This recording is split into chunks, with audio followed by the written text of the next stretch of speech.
Bienvenue sur le guide d'installation en français. Je vous suggère d'utiliser un dévidoir à fil, c'est plus facile. Et vous le placez à l'arrière du métier lorsque vous vous montez le métier à tisser. Donc ça c'est un fil de coton numéro 4. Vous pouvez aussi utiliser un 8-2 ou un 8-4. Bon, on va commencer par faire un nœud sur la tige qui tire le fil vers le cylindre arrière.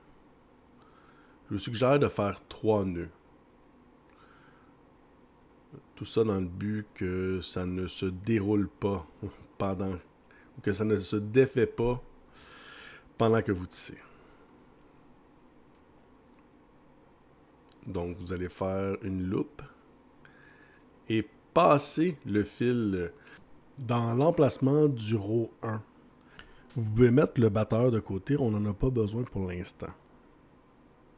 Donc le premier encoche pour le cadre, vous allez passer une loupe à travers à l'aide du crochet que vous devez avoir imprimé au préalable afin de pouvoir dérouler le fil et avoir 2 brins de fil par cadre, par fente.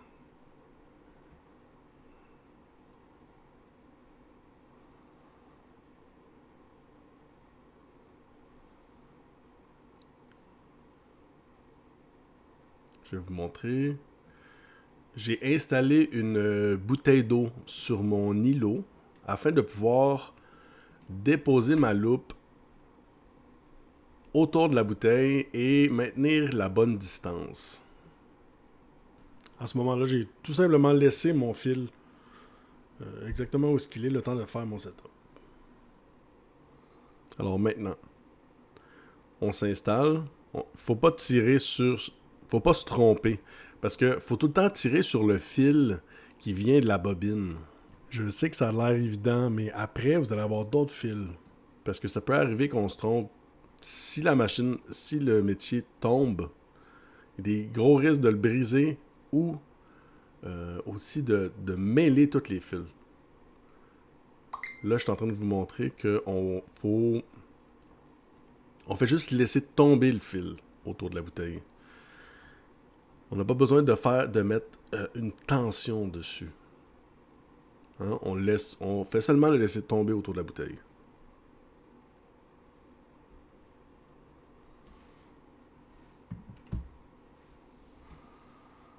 Alors là, vous allez voir, il faut toujours passer le fil. Regardez, ça va bloquer.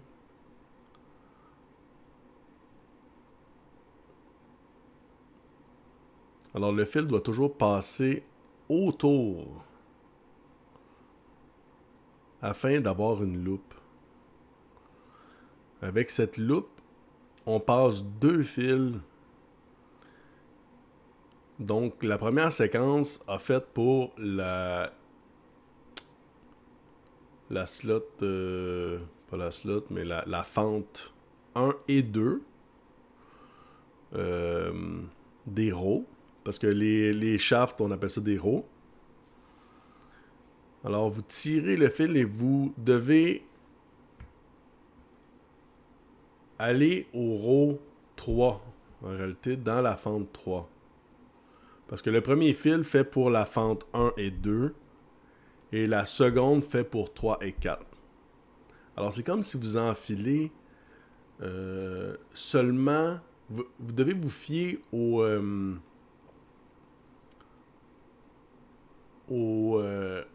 petit bloc du row 1.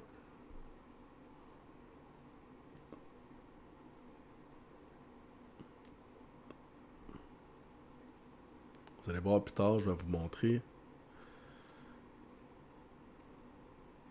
Toujours important de déposer tout le temps dans le même sens, du même côté, pour pas que les fils se croisent. Afin d'éviter que tout s'en mêle, vous ayez de la difficulté après à tirer les fils autour du cylindre. Bon, maintenant, vous voyez, il y a 2 fils par row. Alors, je vais vous montrer exactement ce que ça fait. Ça fait comme un blocage. Hein, vous ne serez pas capable d'aller porter vos fils. Vous seriez capable d'aller le porter, mais le fil ne va pas être tiré autour du cylindre. Fait qu'il est très important de faire la loupe et de passer autour, seulement par-dessus ou en dessous. Vous allez voir, il va y avoir comme une séquence là, de tu passes par-dessus et en dessous et par-dessus et en dessous. Et là, ça va vous permettre de vraiment passer tout votre fil autour. On va le faire, ça va être rapide.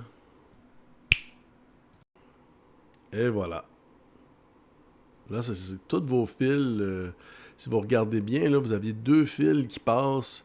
Il y a tout le temps un espace entre les deux. Ah, là, j'avais fait une erreur. Hein? Je l'avais pas passé autour, du beam. Si ça arrive, craignez pas. Ce que vous avez à faire, c'est juste que ça va être... C'est long quand même. Ça dépend où est-ce que vous avez fait votre erreur. Mais prenez le temps de bien regarder. euh, Parce que là, je l'ai fait à la fin complètement. Mais si je l'avais fait au milieu du métier, il aurait fallu que je défasse toutes les fils, un après l'autre. Là, j'ai seulement dû en faire un. Alors, je vous remonte. On passe la loupe. Nous passons la loupe par-dessous, selon la séquence que vous êtes rendu.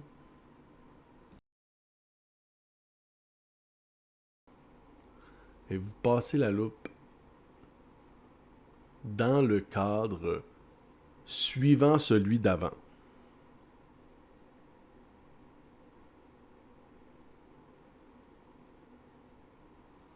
Là, vous voyez, on passe... On s'occupe pas d'un des... Comme on passe 2 fils, je pense que je l'ai assez dit, là, mais j'aime mieux le dire plus que pas assez. Vous devez skipper une fente. Vous allez voir, on va remplir toutes les fentes par après, juste un petit peu plus loin.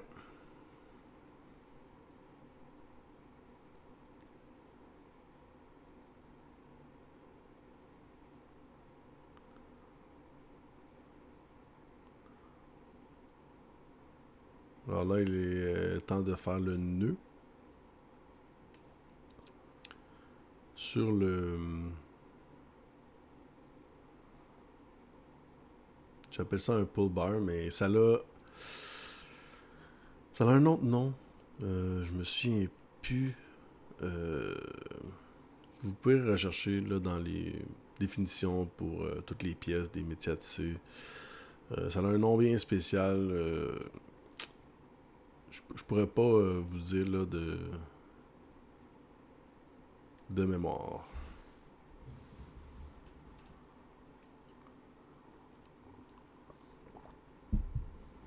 Encore là, on finit avec 3 nœuds, hein, pour être sûr que ça se défait pas.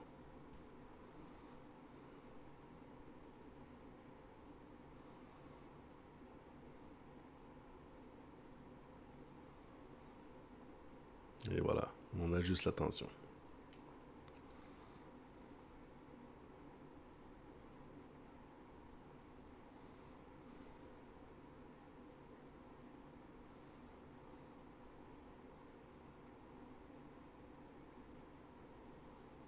Donc maintenant, vous allez voir, la manière qu'il faut passer les fils, il y a une manière de tourner. Il faut que le... Oui, bien important de tirer les fils pour être sûr que la tension soit égale là, sur tous les fils. Sinon, vous allez avoir des problèmes plus tard. Hein? Donc, on va tirer les fils, être sûr que tout est bien tendu. On va prendre un morceau de fil, faire une boucle. Hein? Un nœud avec une boucle. Pour que ça soit plus facile à défaire après.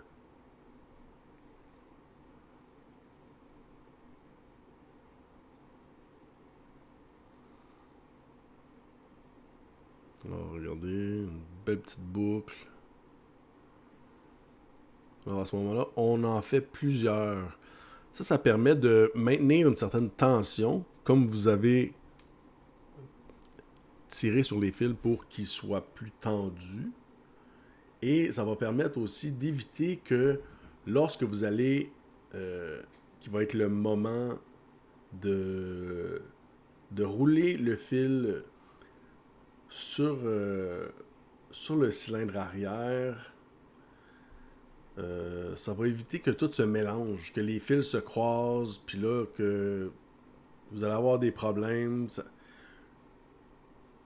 Comme vous devez maintenir une tension, il faut se donner une chance en réalité que les fils restent ensemble et ne se croisent pas. Parce que si ça se met à se croiser, ça va faire des nœuds, ça va être difficile à défaire, la tension elle va différer sur votre cylindre, sur comment que vous... Ça va juste vous apporter plus de problèmes. Oui. Et je vous conseille de placer une chaise pour éviter que votre métier se ramasse fasse volte-face directement par terre. Ça reste du plastique assez léger.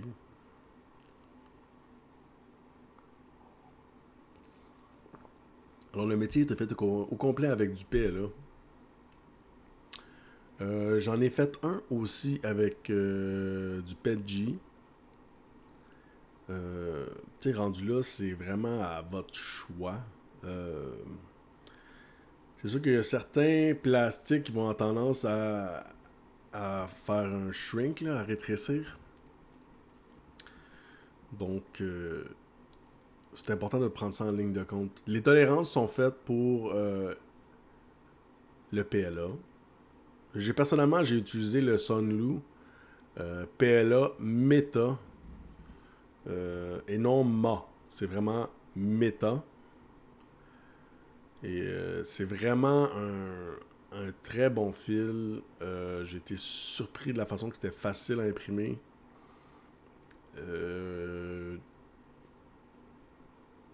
Pour vrai, c'était vraiment un charme à utiliser. Puis les couleurs sont vraiment belles. C'est vraiment comme un peu comme pastel vintage.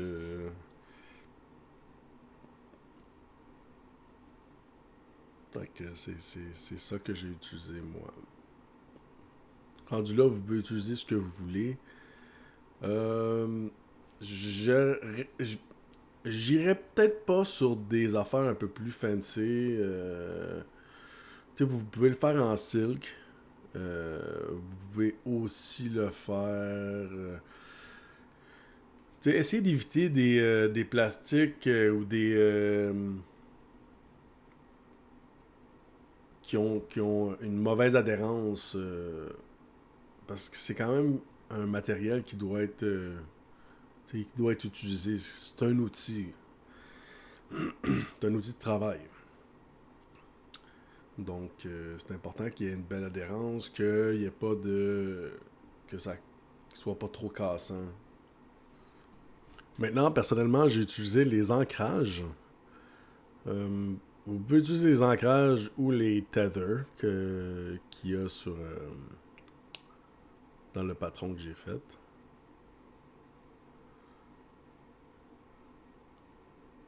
Donc maintenant, je vais vous montrer comment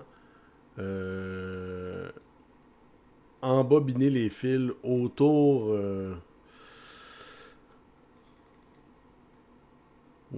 du cylindre. Alors, le fil doit rentrer vers l'intérieur du métier et non vers l'extérieur. Si vous l'enroulez vers l'extérieur, lorsque vous allez avoir besoin d'avancer votre projet pour pouvoir le continuer, la bobine, le cylindre avant va tirer sur celui arrière. Il ne sera pas barré. Donc, bien important de le faire passer vers l'intérieur afin que la barrure avant et la barrure arrière soient contraires l'une à l'autre. Afin de barrer le métier sans que ça se défasse. Puis de maintenir une bonne tension. Parce que la tension, c'est vraiment ce qu'il y a de plus important. S'il n'y a pas une belle tension, vous allez avoir des problèmes plus tard. On risque de le voir dans votre projet. Et c'est important de bien maintenir la tension. Là, vous avez vu, j'ai mis un diviseur. Ça permet que les fils ne s'entrecroisent pas. Et encore là, c'est pour la tension. C'est pour éviter qu'ils se mélangent tout un sur l'autre.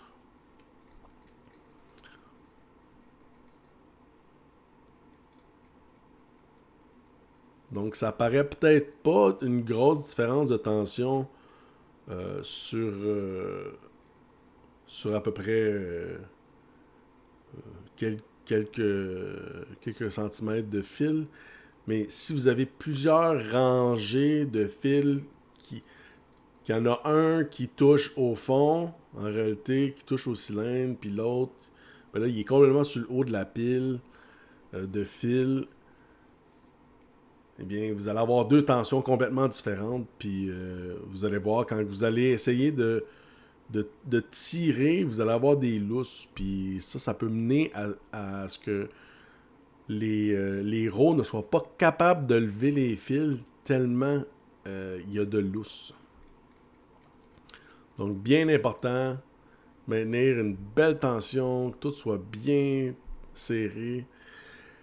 Si vous avez des très très longs projets comme des foulards, des écharpes à faire, il est très important de ne pas manquer de diviseurs. Si vous en manquez, puis que là vous êtes en plein milieu en train de le faire, je vous suggère, prenez une boîte de carton, une feuille de papier, ça peut être une boîte de céréales. Faites-en des languettes de la même grosseur que ce que vous voyez pour les utiliser comme diviseurs. Vous voyez, sur les très grands métiers à tisser, ceux qui sont un peu plus... Il y en a qui font comme 24 pouces, 36, 40, 48 pouces.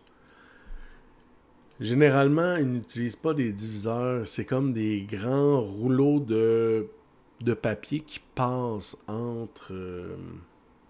comme à l'intérieur pendant qu'ils sont en train de rouler. Techniquement, ça serait le meilleur du meilleur. Vous pourriez même utiliser un fil, un tissu, afin de diviser vos fils d'un bout à l'autre. Parce que là, en ce moment, c'est juste une petite partie, mais ça fait quand même le gros de la job. Là. Mais si vous voulez, admettons, vous pouvez prendre un long morceau de tissu assez mince. Là. Ça peut être du lin ou ça peut même être un coton, mais le plus mince possible afin de pas trop prendre de place sur le rouleau. Parce que si vous mettez un matériel qui est trop épais, vous allez peut-être arriver au bout de votre cylindre, de la capacité du cylindre. Donc, vous allez l'atteindre plus rapidement si vous utilisez un fil qui est plus... un tissu qui est plus épais, afin de pouvoir éviter que vos fils s'entremêlent. Donc là, on arrive bientôt à la fin de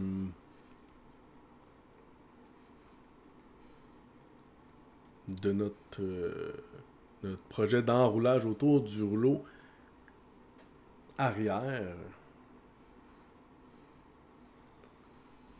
bien important de laisser quand même une belle longueur à l'avant.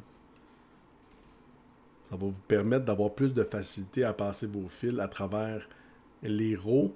Et ensuite, le row, vous pouvez en laisser plus long que ça.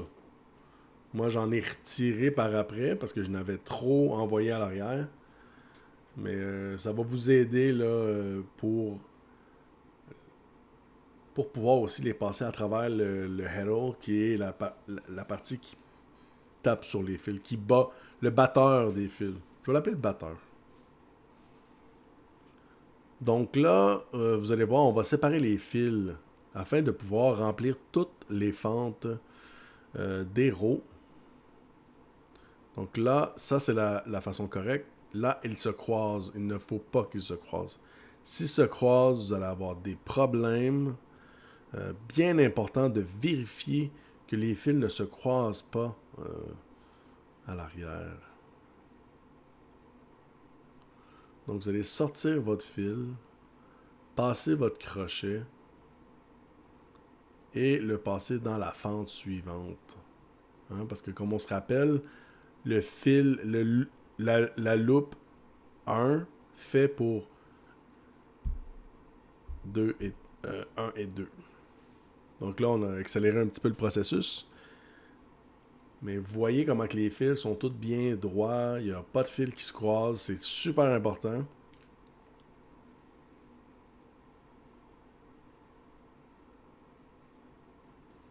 Maintenant, il est temps d'installer les fils sur le batteur.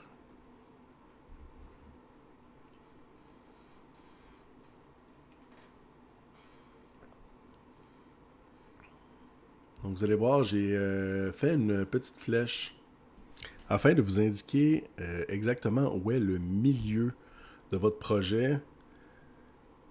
Parce que vous allez voir, si vous voulez faire des guenilles, ben vous pouvez utiliser toutes les rangées. Mais vous pouvez faire comme des signets pour des livres en tissu. Vous pouvez les faire, mais vous allez utiliser moins de cadres, moins de fentes. Donc vous utilisez les fentes que vous avez besoin selon la largeur que vous voulez avoir votre projet. Donc si vous prenez une mesure, vous voulez que ça fasse 4 pouces, vous comptez à partir du milieu 2 pouces d'un côté et vous pouvez passer un fil sur le haut pour vous indiquer où exactement va aller votre premier fil. Comme là, on commence, moi j'ai déjà compté, je sais déjà quelle est pour un plein fil, je connais déjà l'emplacement du premier fil.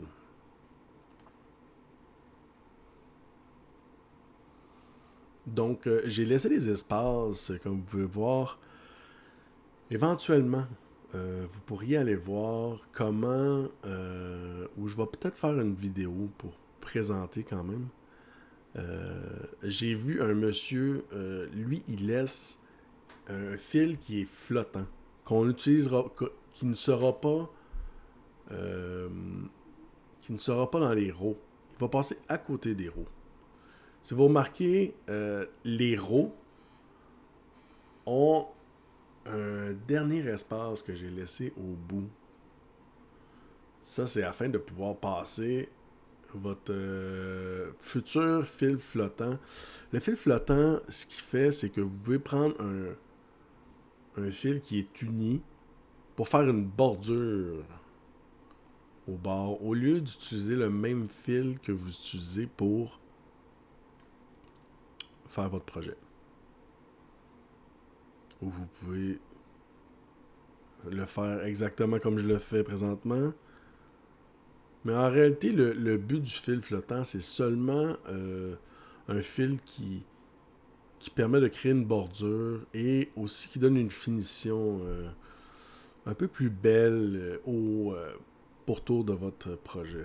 En réalité, de chaque côté.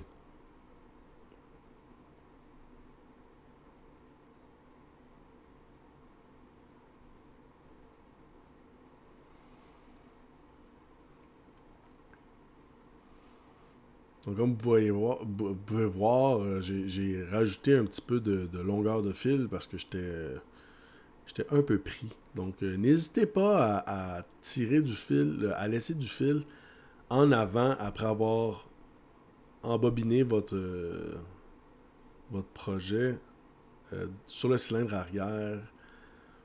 Toute la tension peut être ajustée par la suite. Il n'y a aucun problème avec ça. C'est moi qui ai été un petit peu plus enthousiasme dans mon enroulage. Encore là, quand on déroule le fil qui est supposé avoir la tension, ça, ça fait en sorte que ça peut créer des problèmes. Dépendamment de comment votre fil réagit. Si vous utilisez un fil médium numéro 4, comme j'ai fait, qui est disponible dans tous les bons magasins tous les magasins grande surface et les magasins un peu plus spécialisés dans l'art de votre région. Il y a du numéro 4 et c'est pas partout qu'il y en a. Vous devez peut-être aller dans une place un peu plus spécialisée pour avoir du 8.4 et du 8.2. Sinon, il y en a de disponibles sur Internet. Vous pouvez le commander et faire livrer chez vous. Donc là, je vais vous montrer pourquoi la flèche, à quoi qu'elle sert. Donc, ça sert aussi à enligner vos 4 premiers fils au milieu. Pourquoi qu'on commence au milieu? C'est encore là, c'est pour créer une tension constante du centre vers les côtés. Parce qu'on veut pas avoir, mettons, partir du bord, serrer le bord, puis là, tu te ramasses que ça tire un peu croche, là. Donc, en partant par le centre, ça permet de pouvoir démarrer l'installation et d'être bien droite.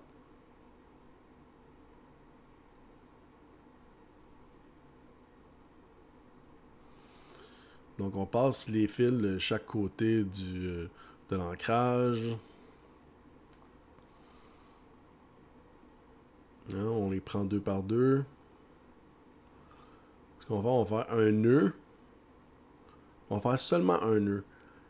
Vous allez voir quand que vous prenez vos deux fils et que vous tirez vers l'arrière au moment que vous faites votre nœud, ça va créer une belle tension sur votre métier. Vous allez voir, je vais déplacer la caméra après pour vous montrer comment qu'on le fait, mais comme en position en POV en réalité.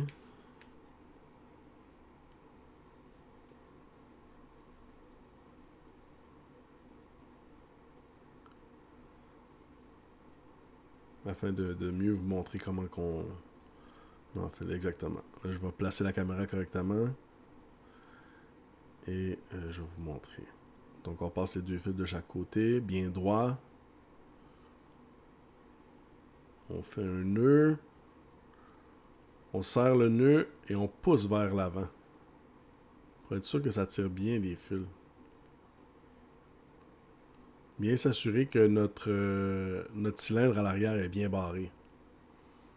Vous voyez à ce moment-là, si le fil avait été passé dans l'autre sens, ben là, ça déroulerait.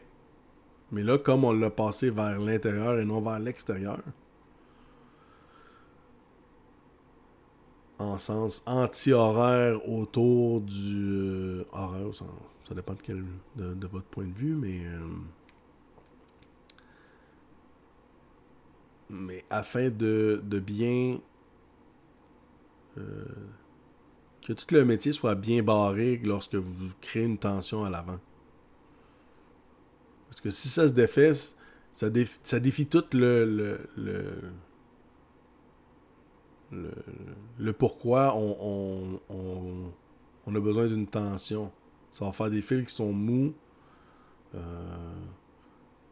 Quand on va lever les leviers, peut-être que ça va mal barrer en haut. Hein, ça peut se défaire s'il n'y a pas assez de tension. Les leviers en haut sont faits pour avoir une tension dessus pour qu'ils soient barrés. S'ils sont trop lousses, ben, il y a des risques que ça revienne, que ça redescende pendant que vous êtes en train de tisser. Donc maintenant, votre nœud que vous avez fait au centre, vous pouvez faire le double nœud afin de vraiment bien le barrer.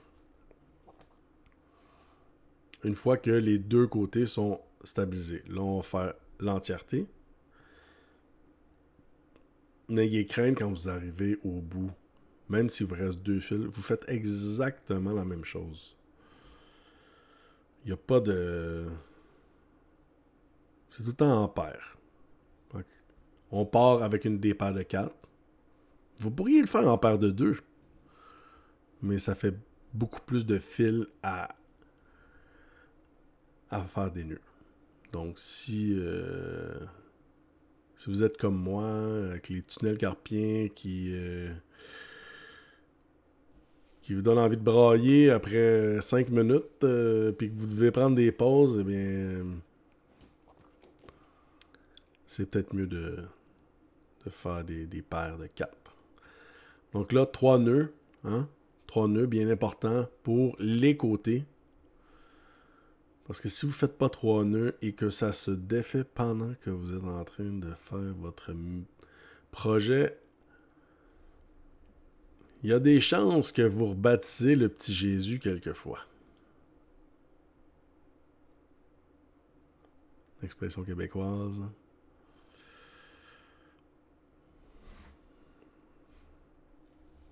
Pour les Français, présents.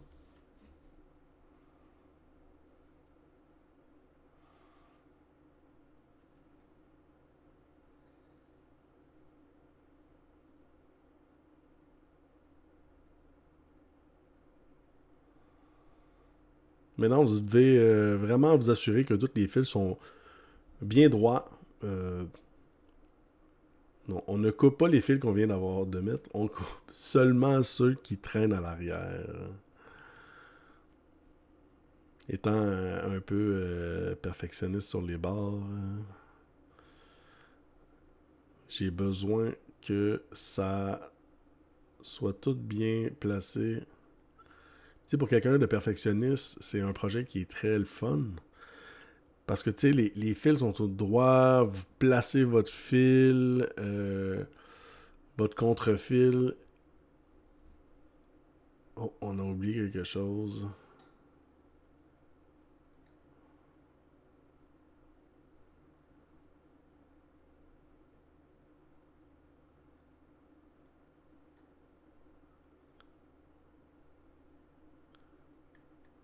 Je me souviens plus c'est quoi. Ah, c'est pour vous montrer comment que ça fonctionne. Hein? Bien important. Que les barrures soient une contre l'autre. Afin qu'il y ait une belle tension. Vous voyez? Et voilà. Maintenant, vous avez tous vos fils qui se séparent.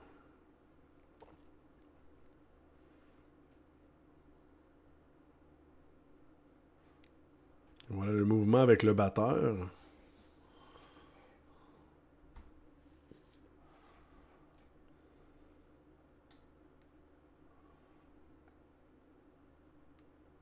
Mes doigts dans l'écran, c'était très chic. Donc là, je vais vous montrer comment démarrer votre projet.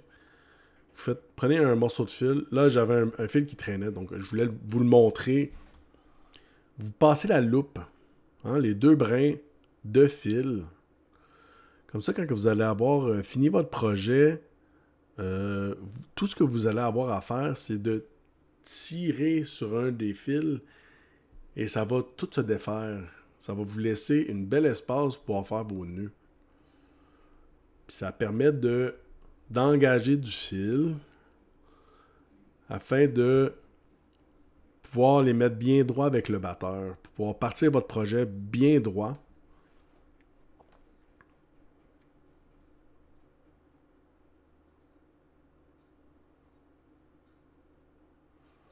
Donc là, je passe carrément un fil, une loupe, hein? Un fil avec une loupe. Et je vais changer de row et repasser le fil qui part de la bobine, faire une loupe.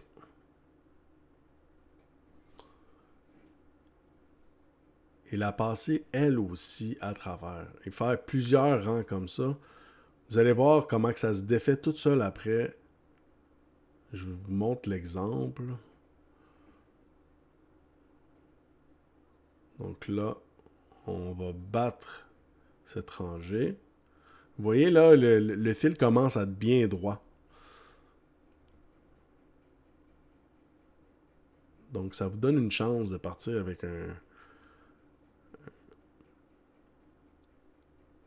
avec une belle tension, un projet qui va être droit en partant. Bien important de laisser de l'espace pour vous voyez à droite la petite loupe que j'ai laissée. Je vais peut-être faire une vidéo pour vous montrer comment tisser. Sinon, il y en a plein sur Internet. Il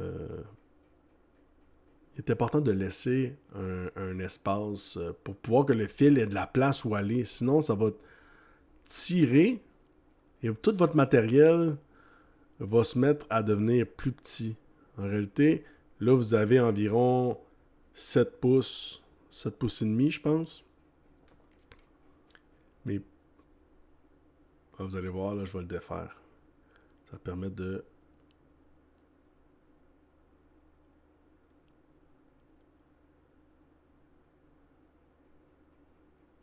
défaire le projet afin de pouvoir... Vous pourriez également le partir dès le départ complètement au bout et seulement couper sur le petit...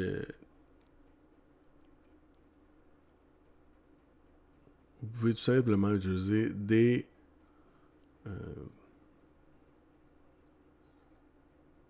diviseurs afin de vous créer, vous donner de l'espace. En réalité, ça vous permet de vous donner de l'espace pour commencer le projet aussi, afin de ne pas être pris dans le cylindre avant. Maintenant, vous allez voir, quand je pars mon projet, je vais avec les manivelles. Donc, si je passe mon fil à droite, de droite à gauche, j'utilise la manivelle de droite. Ça serait vraiment apprécié si vous iriez voter pour ce modèle. Je suis dans 2 catégories, le modèle de l'année et le modèle pratique. Alors, n'oubliez pas, je vous remercie d'avoir regardé. Merci, à la prochaine.